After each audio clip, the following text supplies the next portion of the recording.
Hello friends, എല്ലാവർക്കും നമ്മുടെ പുതിയ വീഡിയോയിലേക്ക് സ്വാഗതം. അപ്പം നമുക്ക് ഇന്നത്തെ സ്പെഷ്യൽ എന്താണെന്ന് നോക്കാം. ഇന്നത്തെ സ്പെഷ്യൽ തക്കാളി ചമ്മന്തിയാണ്. അതെങ്ങനെ തയ്യാറാക്കണമെന്ന് നോക്കാം.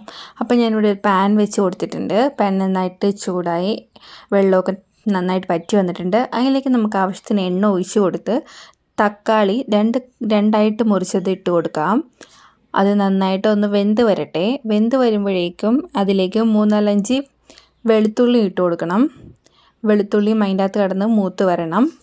അത് കഴിഞ്ഞിട്ട് ഒരു സൈഡ് കുക്കായി കഴിയുമ്പോഴേക്കും അടുത്ത സൈഡ് മറിച്ചിട്ട് കുക്കാക്കുക. അത് കഴിഞ്ഞിട്ട് അതിൻ്റെ തൊലി നമുക്ക് പീൽ ചെയ്ത് കളയണം.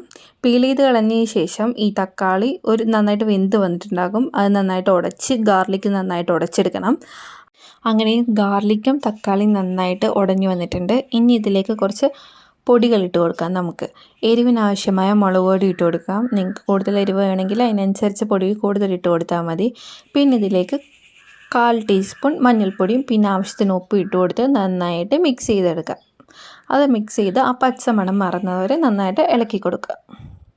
അങ്ങനെ ഇളക്കി കൊടുത്ത് നമ്മുടെ തക്കാളി മിക്സ് ഇവിടെ തയ്യാറായി.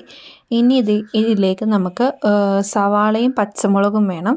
ഞാനിവിടെ ഒരു മീഡിയം സൈസ് സവാള എടുത്തിട്ടുണ്ട്. അത് നന്നായിട്ട് കഴുകിയിട്ട് തൊലിയൊക്കെ പൊളിച്ച് നന്നായിട്ട് കഴുകി കുഞ്ഞു കുഞ്ഞായിട്ട് അരിഞ്ഞു വെച്ചിട്ടുണ്ട്. ഇതിലേക്ക് നമുക്കൊരു പച്ചമുളകും ഇട്ട് കൊടുക്കാം. എന്നിട്ട് നേരത്തെ തയ്യാറാക്കി വെച്ചിരിക്കുന്ന മിക്സ് ഇതിലേക്ക് ഇട്ട് കൊടുത്ത് നന്നായിട്ട് ഇളക്കി യോജിപ്പിക്കാം. ഉപ്പ് പോരെങ്കിൽ ഉപ്പിട്ട് കൊടുക്കാൻ മറക്കരുത്. അപ്പം നല്ല ടേസ്റ്റാണ്. അപ്പം നമുക്ക് ദോശയുടെ ഒപ്പമോ ചപ്പാത്തിയുടെ ഒക്കെ ഒപ്പം കഴിക്കാൻ നല്ല ടേസ്റ്റാണ്.